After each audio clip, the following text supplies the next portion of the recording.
malaki pa yung pwede nyong marating sa buhay, basta wag kayong matakot, no? Wag kayong matakot, 'di ba? Ito na yung chance mo to create the new beginning in your life. Don't be afraid to take risks. Malayo pa yung mararating mo. You just have to believe in your dreams, mga kapiksi. So, wag niyong ilimit yung sarili niyo, guys, no? Always think big, dream big, 'di ba? Mangangarap din lang kayo, guys. Walang bayad yung pangarap, 'di ba? Nasa isip niyo lang 'yan. It's all in your head.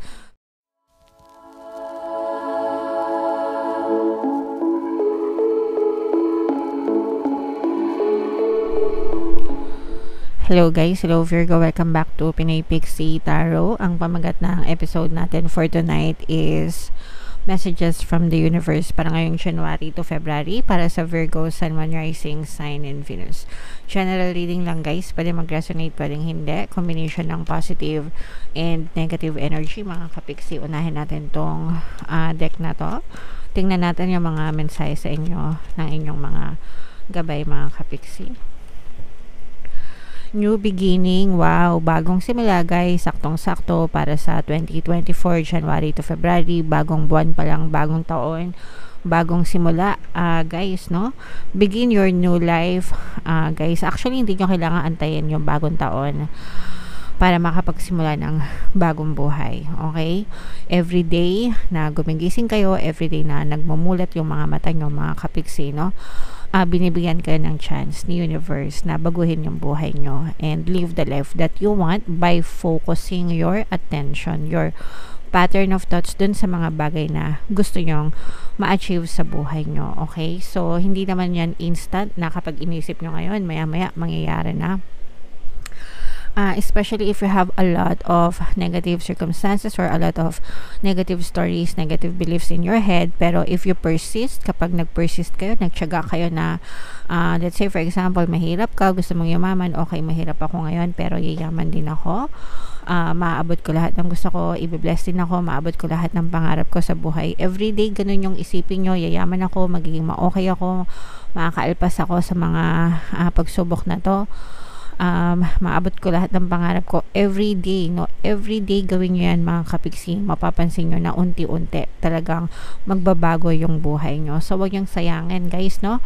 Again, each day, binibigyan kayo ni universe ng bagong pagkakataon para ayusin yung buhay nyo. So, yun kasi yung maganda, guys, sa 3D natin, sa physical reality natin, everything is changeable and malleable. Ibig sabihin, lahat pwedeng magbago, no? There's nothing permanent in this world except change, mga kapiksi. Okay? So, baguhin nyo yung buhay nyo by changing the pattern of your thoughts, your belief, mga kapiksi, your habits, your story. Change it and you will experience your new life, mga kapiksi. Okay? Alright. Another message for Virgo.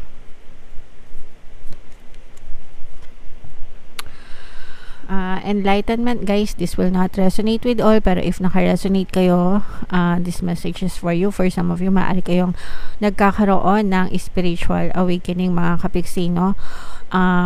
Hindi to magre-resonate sa lahat, guys, pero you don't need to worry because lahat tayo ay spiritual beings having a human experience, mga kapiksi, no? And there are others na mas mataas talaga or mas malakas yung spiritual senses ng iba sa atin kaysa sa karaniwan. So, there's nothing to be afraid of, mga kapiksi. Wala kayong kailangang ikatakot. Kung gusto nyong i-pursue, kung gusto nyong matutunan, kung gusto nyong alamin as to why you're experiencing those things, go ahead, magsaliksi kayo, mga kapiksi. Pero kung ayaw nyo naman pansinin at gusto nyo deadmahin, pwede deadmahin nyo lang, guys. Okay? So, kayo yung masusunod dahil buhay nyo naman yan, mga kapiksi. Yung next message for you, Virgo. Take a leap of faith, no? Saktong-sakto sa new beginnings, mga bagong simula, guys, no? Pwede kayong ina-encourage kayo ng mga gabay nyo na mag-try ng mga bagong bagay, go out of your comfort zone, take risks, mga kapiksi, di ba? Huwag matakot sa sumagal, Be confident, believe in yourself, believe in the power of your dreams, mga kapiksi, and the universe always has your back. Hindi kayo papabayaan ni universe, mga kapiksi. So, go, go, go lang, push, push, push lang, mga kapiksi. Yan ang mensahe for you, Virgo. Another message para sa inyo, guys. Seek clarity. This is almost the same as this one. Kung naguguluhan kayo, guys, kasi nga yung iba sa inyo maaari kayo nagkakaroon ng spiritual awakening, kaya yung iba sa inyo parang naguguluhan kayo, nag-a-ask kayo, bakit nangyayari sa akin to, ba't ganito yung nararamdaman ko, ganyan. So again, maaring dahil yan sa nagkakaroon kayo ng spiritual awakening, kaya kayo nakaka-experience ng mga ganyan, mga kapiksi. So again, this will not resonate with all, pero kung gusto nyong malaman at matutunan yung mga ibig sabihin ng nangyayari sa inyo, go ahead. Kung ayaw nyo naman, deadmahin nyo lang, okay lang, mga kapiksi. Another message for Virgo, dreams. Ayan, no, saktong-sakto, diba? New beginnings, guys. Follow your dreams. Take a leap of faith, diba? Kung anong nasa puso mo, sundin mo, kapiksi, no? Huwag ka matakot, be confident, believe in yourself. Especially, guys, pag nagdadasal kayo, diba? Syempre, nagdadasal kayo, make sure na naniniwala at nagtitiwala kayo dun sa mga dinadasal nyo, mga kapiksi, and sooner or later talagang may experience nyo yung mga movement sa inyong physical reality para sa ika-aabot ng mga pangarap mo sa buhay. Okay? So, yeah.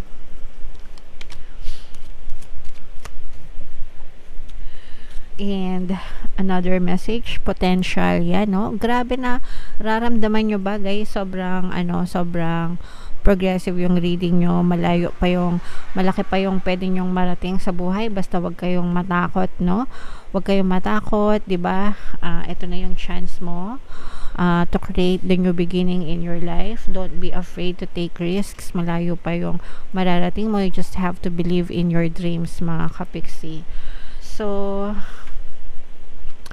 wag niyong ilimit yung sarili nyo, guys, no? Always think big, dream big, diba? Mangangarap din lang kayo, guys. Walang bayad yung pangarap, diba? Nasa isip nyo lang yan. It's all in your head. Pero hindi nyo alam na, kasi yung sinasabi nila, diba? Libre lang mangarap, no? Pero yung pangarap na yon, nasa imagination nyo, nasa isip nyo, it can be pushed out in your reality. Hindi mo kailangan gumastos, diba? Di mo kailangan gumastos, guys. As long as you can think about it, you can experience it in your life, mga kapiksi. You just have to pay attention. Focus, guys. And the more na mag-focus kayo sa mga desires nyo, the more na mapupush out siya sa inyong physical reality, mga kapiksi. Okay?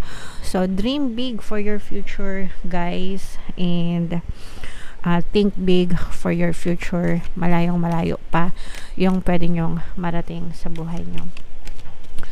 So, yan ang mga messages for you, Virgo. Bunot pa tayo ng isa dito, guys. Habang sinashuffle ko ito, panoorin nyo muna tong video natin regarding sa ating paano mag-manifest ng abundance video course.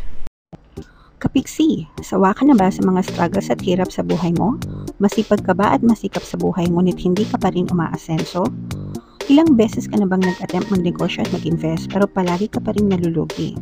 Sa pagkakataon na ito ay maaaring may subconscious beliefs ka na nagiging balakid sa iyong pag-unlad at pagyaman. Introducing, paano mag-manifest ng abundance video course. Dito ay matututunan mong ma-overcome ang mga balakid mo para tuluyan ka ng umunlad, umasenso, sumagana, maging matagumpay, successful at maswerte sa iyong kabuhayan, pera, trabaho, negosyo, salapi at kaperahan ng bonggang-bongga. Dali, mag-send na ng email sa pinoypixitaro@gmail.com at simulan na ang iyong pagyaman ngayon. Alright, so sabay-sabay tayong yumaman, mga kapiksi. Ngayong 2024 mag-avail na kayo ng course, guys. Sobrang ganda talaga niyan. And ngayong January, guys, magbibigay ako ng 1 free pampaswerte subliminal sa lahat na mag-avail ng course until January 31, mga kapiksi. Kaya mag-avail na kayo. Meron din tayo, guys, email coaching, manifest your desires using the law of attraction. If meron kayo mga specific na gusto nyong i-manifest, pwedeng love and relationship, pwedeng money or career, pwede kayo magpabook ng email coaching session with me. Mag-send lang kayo, guys, ng email sa pinoypixitaro kapixietarot@gmail.com. So, eto guys, mapakinggan nyo to. Sobrang ganda nitong message para sa inyo. Meron tayong singer. Sing healing songs for the world. So, di ba yung mga kanta guys, meron siyang healing, nakakapag-heal siya ng atin, no? Especially kapag relatable yung mga lyrics, or sometimes kahit walang lyrics, yung melody, yung rhythm, ganyan. Sobrang nakakatulong siya, relax, very relaxing, no? Kagaya ng mga subliminals natin, di ba? Like Ho'oponopono, and kung ano-ano pang mga subliminals natin. Hindi lang siya for para ma-achieve nyo yung gusto nyo, pero meron din siyang for healing, mga kapixie. Nakaka-relax talaga. So yeah, pakinggan nyo yung mga gusto nyo, yung mga kanta na gusto nyo, mga kapixie, and pwede nyo rin i-share. At the same time, kung meron kayong mga talent sa pagkanta, sa musika, mga kapixie, pwede nyo rin siyang ibahagi guys, kasi makakatulong din kayo sa ibang tao.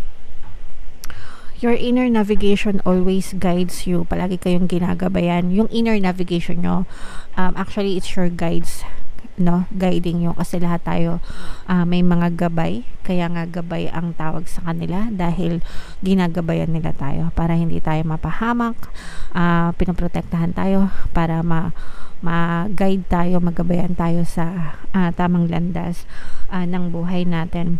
Nothing can stop you or keep you from your goal. Walang makakapigil sa inyo, mga kapixie. Kaya nga, di ba sabi kanina, follow your dreams and think big for your future, kasi wala talagang makakapigil sa inyo. Kayo lang, no? Kayo lang yung tanging makakapigil sa inyo, mga kapixie, pero walang makakapigil sa inyo unless i-allow nyo na napigilan kayo. Nagets nyo ba? Pero if naniniwala kayo and you persist, no, in your goals, kahit ano pwede nyo ma-achieve sa buhay nyo, don't limit yourself, guys, no? Don't steal it from yourself. Huwag nyong nakawin sa sarili nyo yung katotohanan na pwede nyong makamit lahat ng gusto nyo, mga kapixie. Align with your purpose and the power in your soul. You have to align yourself with the energy of your desires, mga kapixie. Kapag naka-align kayo, naka-tune in kayo to the right frequency and vibration, definitely ma-achieve nyo lahat, guys. Parang ganito lang yan, no? The way I explain it, meron kang radyo, nakikinig ka AM tsaka FM yung radyo mo. Hindi mo pwedeng pakinggan, hindi mo pwedeng marinig yung kanta sa FM kung ang radyo mo, kung ikaw ay naka-tune in sa AM station, 'di ba? So it's the same with life. Hindi mo pwedeng ma-experience yung positive na mga bagay kung ikaw mismo ay naka-tune in sa mga negative na bagay. It doesn't work that way. Parang gusto mo makinig ng kanta sa FM station pero ikaw ay nasa AM station. Hindi talaga siya mangyayari, hindi siya maririnig kasi hindi siya synchronized, okay? Hindi ka align dun sa vibration, hindi ka tuned in sa right frequency ng gusto mong mangyari sa buhay mo. So you have to be in the right frequency, tuned in to the right frequency, tuned in, tapped into the right vibration para ma-experience mo yung mga kasaganaan sa buhay mo. And how will you do that?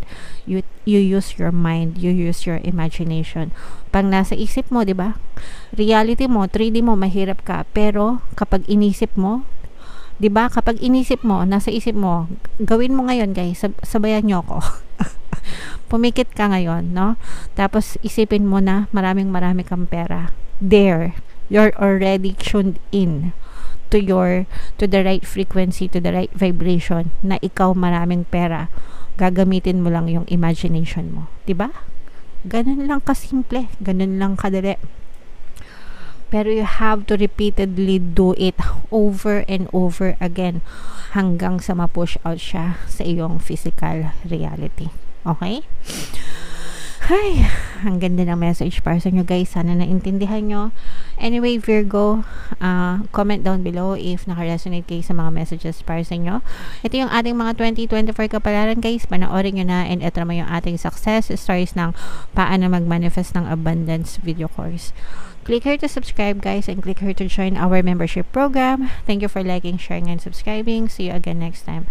I love you all, guys. Have a nice day. Bye-bye.